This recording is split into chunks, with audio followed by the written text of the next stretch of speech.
भैया, अब जब कंस मामा ने रथ भेजा है तो हमें तो मथुरा जाना ही होगा। अगर वो हमसे युद्ध करना ही चाहते हैं तो हमें भी ये युद्ध करने से कोई आपत्ति नहीं। अवश्य, हम युद्ध अवश्य करेंगे। सारा वृंदावन इस बात से दुखी था कि कृष्ण के चले जाने से अब गांव सुनसान हो जाएगा। कौन अब गांव में लीला करेगा? अपनी मधुर बंसी से कौन सबका विचलित मन शांत करेगा? अपने कान्हा को जाता देख सभी दुखी थे, लेकिन कृष्ण की आंखें तो बस एक ही का इंतजार कर रही थी। सभी तो यहाँ हमें विदाई देने आए हैं, लेकिन राधा हमसे मिलने क्यों नहीं आई? क्या उन्हें ज्ञात नहीं कि हम यहाँ से जा रहे हैं?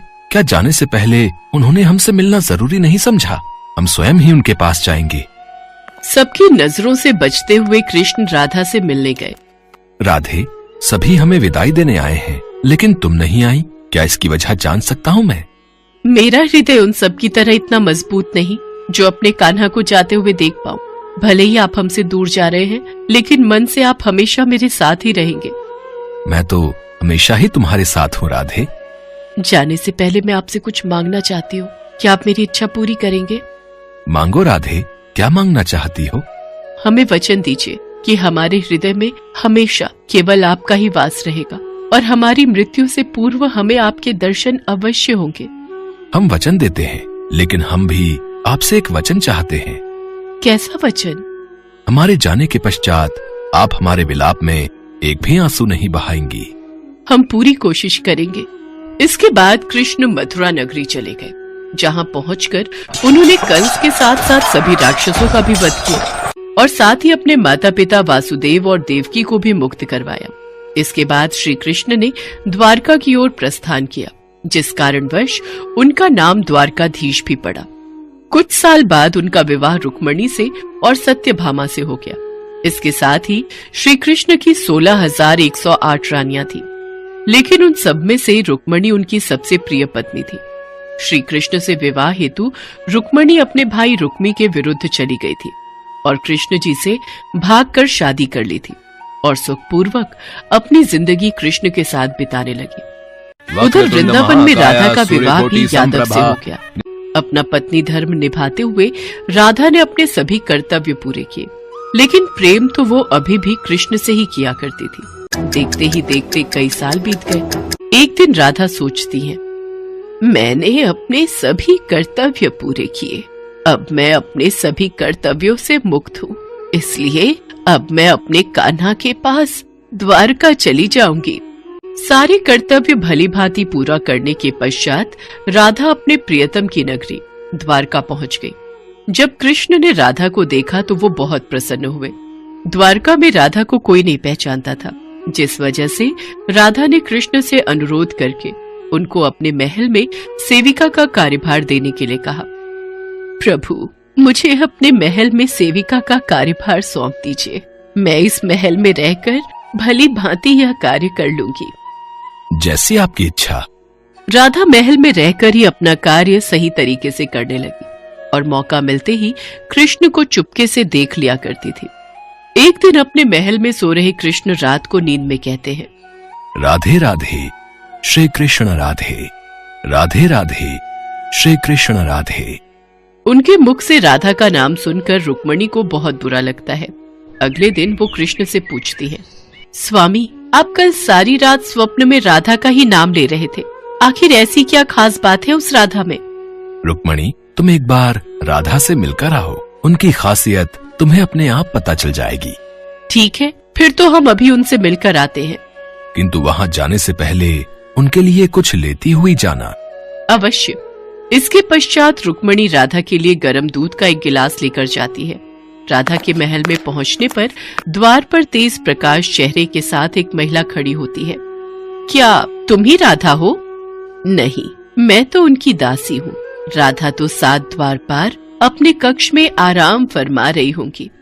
इसके बाद रुक्मणी वो 7 द्वार पार कर राधा के कक्ष में पहुंच जाती है।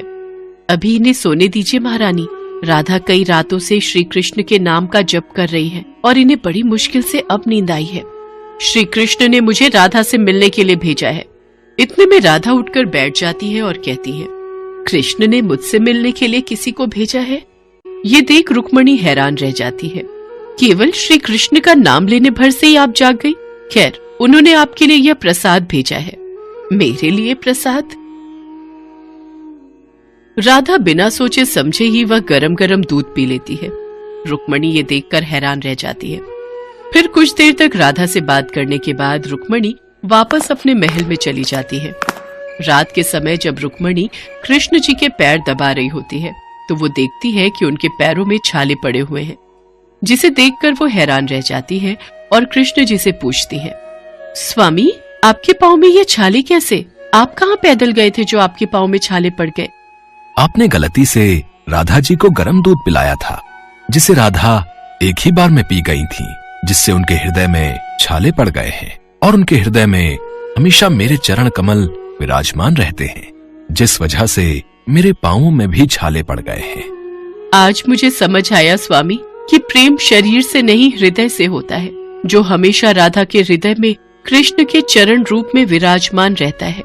ऐसे ही कई महीने बीत जाते हैं। अब राधा कृष्ण के साथ पहले की तरह आध्यात्मिक जुड़ाव महसूस नहीं कर पा रही थी, जिससे परेशान होकर राधा सोचती है, कान्हा से मिलने के बाद मुझे वो पहले जैसे प्रेम का आभास क्यों नहीं हो रहा? मुझे वो प्रेम का आभास और जुड़ाव की कमी क्यों लग रही है? कान्हा, जो दूर होकर भी मेरे हृदय के करीब थे, आज वो इतने पास होकर भी मेरे पास क्यों नहीं लग रहे? ना जाने क्यों, पर मुझे उस प्रेम की अनुभूति क्यों नहीं हो रही, जो इतने सालों से मुझे मेरे कान्हा से अब तक जोड़कर रख रही थी। दिन रात इस दुविधा में रहने के बाद राधा ने द्वारका का वो महल छोड़ने का निश्चय किया और वहां से चली गई।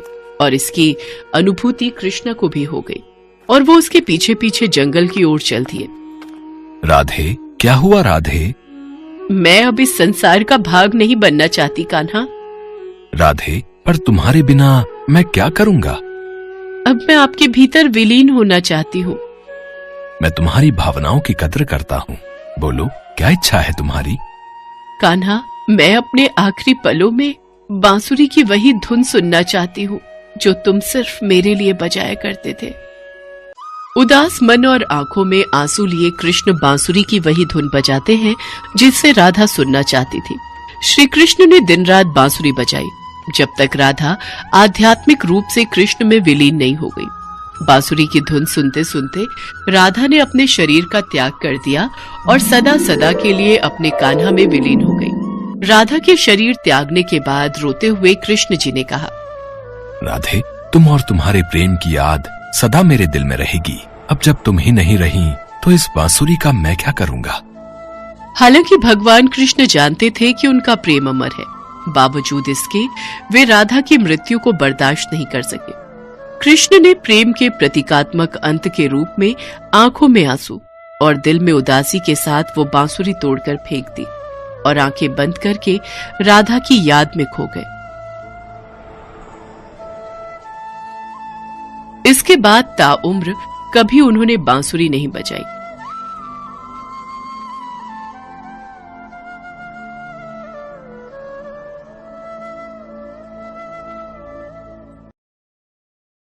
एक समय की बात है, धर्मपुर गांव में यशपाल नाम का एक किसान रहता था। यशपाल के पास खेत खलिहान के साथ साथ 3 गाय भी थीं, जिनको यशपाल हर सुबह चारा खिलाता, उनका दूध निकालता, उन्हें पानी पिलाता तथा उनकी खूब सेवा करता था। यशपाल राधा कृष्ण का बहुत बड़ा सेवक था, इसलिए वो कार्य करते हुए सदैव राधे राधे बोलता रहता था। ऐसा कई वर्षों से चला आ रहा था। ऐसे ही एक दिन यशपाल जब सभी गायों को चारा खिला रहा था, राधे राधे, राधे राधे, राधे राधे, राधे राधे। अरे, मेरी ये गाय तो राधे राधे बोल रही है, ये कैसे हो सकता है? कमला, ये देखो, हमारी तीनों गायों में से ये गाय मेरे साथ राधे राधे बोलने लगी है। अच्छा, एक बार मैं भी तुम्हारे साथ बोलती हूँ। बोलो राधे राधे, राधे राधे। देखा, मैं कह रहा था ना, हम राधे राधे बोलते हैं तो ये हमारे साथ बोलती है। ये तो सचमुच राधा कृष्ण की कोई लीला है जो ये गाय राधे राधे बोल रही है। यशपाल और कमला ने जैसे ही राधे राधे रटना शुरू किया, वैसे ही उस गाय ने भी राधे राधे नाम रटना शुरू कर दिया। यशपाल ने जब ये चमत्कार देखा तो वो सीधा राधा कृष्ण मंदिर गया और वहां जाकर उसने ये बात मंदिर के पुजारी जी को बताई। धीरे धीरे ये बात पूरे गांव में फैल गई। सभी गांव वाले उस गाय को देखने पहुंच गए और सबके सामने यशपाल ने राधे राधे का नाम जपना शुरू किया तो गाय ने भी ऐसा ही किया। राधे राधे, राधे राधे, राधे राधे, राधे राधे। ये तो जरूर भगवान कृष्ण की भेजी हुई कोई चमत्कारी गाय दिखाई पड़ती है, जैसे उनका कोई आशीर्वाद हो। हाँ यशपाल भैया, ये सच है, तुम्हारी गाय राधे राधे बोलती है। ये देखकर तो बहुत आश्चर्य हो रहा है। यशपाल, ये गाय कोई साधारण गाय नहीं है, ये कोई पुण्य आत्मा है और तुम्हारे यहाँ इसका आना तुम्हारे अच्छे कर्मों के कारण हुआ है। इसे एक बार मंदिर लेकर चलो, फिर देखते हैं कि क्या होता है। ठीक है पुरोहित जी, चलो कमला, हम अपनी गाय को मंदिर ले चलते हैं। सब लोग मिलकर गाय को मंदिर लेकर जाते हैं। मंदिर में राधा कृष्ण जी की बड़ी सी मूर्ति थी, जिसे वो गाय एकटक देखे जा रही थी। उसी समय मंदिर में भजन कीर्तन शुरू हुआ। मंदिर में सभी राधे राधे का नाम जपने लगे। देखते ही देखते गाय भी राधे राधे बोलने लगी और उसी समय उसके थनों से स्वयं दूध निकलने लगा। गाय के नीचे बड़ा सा बर्तन लगाया गया जो कि दूध से पूरा भर गया। ऐसा चमत्कार देखकर गांव वाले आश्चर्य में पड़ गए। यशपाल, तुम इस गाय को मंदिर को दान कर दो। ये यहीं राधा कृष्ण के दर्शन करती रहेगी और ये जो भी दूध देगी उससे मंदिर का प्रसाद बनाकर भगवान को अर्पण कर दिया करेंगे। ठीक है पंडित जी, जैसी प्रभु की इच्छा। राधे राधे। यशपाल घर आकर उस गाय के बारे में सोचता रहा और तभी उसकी आंख लग गई और उसे सपने में वही गाय दिखाई दी। यशपाल, मैं जानती हूँ तुम मेरे बारे में ही सोच रहे हो, इसलिए तुम्हें अपने बारे में बताने आई हूँ। पिछले जन्म में मैं अपने पति के साथ एक मंदिर के बाहर फूल बेचा करती थी। राधे राधे, जय राधे कृष्ण की। अरे, तुम हर समय मेरे सामने राधे राधे मत बोला करो। जब देखो राधे राधे बोलते रहते हो। भाग्यवान, राधे राधे बोलने से हमारे जीवन को मोक्ष की प्राप्ति होती है, समझी? अरे, अगला जन्म किसने देखा है? मुझे अगले जन्म में कौन सा ये जन्म याद रहेगा कि मैंने भगवान का नाम लिया भी था या नहीं। अभी तो इस जन्म में तो मुझे काम करने दो, पहले इस जन्म को तो काट लूं। अगला जन्म पता नहीं किसको क्या मिले।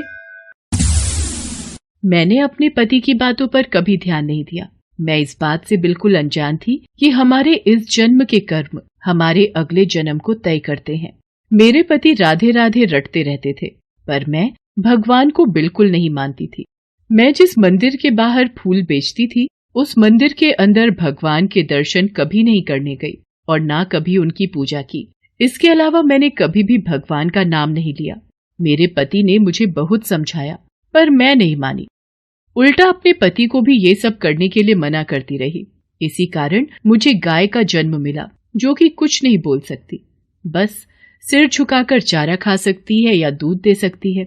लेकिन जब कई सालों तक मैंने तुम्हें राधे राधे रटते देखा तो मुझे मेरा पिछला जन्म याद आ गया और मैंने कोशिश करके किसी तरह राधे राधे बोलना शुरू कर दिया। तुम्हारे कारण ही मुझे इस जन्म में राधा कृष्ण के दर्शन हो पाए। मैं हृदय से तुम्हारा धन्यवाद करना चाहती हूँ। मेरी यही इच्छा है कि इस मंदिर में भगवान के दर्शन करते और राधे राधे रटते हुए मेरे प्राण निकले। इतना कहते ही वो गाय अदृश्य हो गई और यशपाल का सपना टूट गया। यशपाल ने ये बात मंदिर के पुजारी जी को बताई। उसके बाद से गांव वालों का विश्वास राधा कृष्ण मंदिर में और बढ़ गया और वो सब राधे कृष्ण की पूजा के साथ साथ राधे राधे बोलने वाली गाय की भी पूजा करने लगे।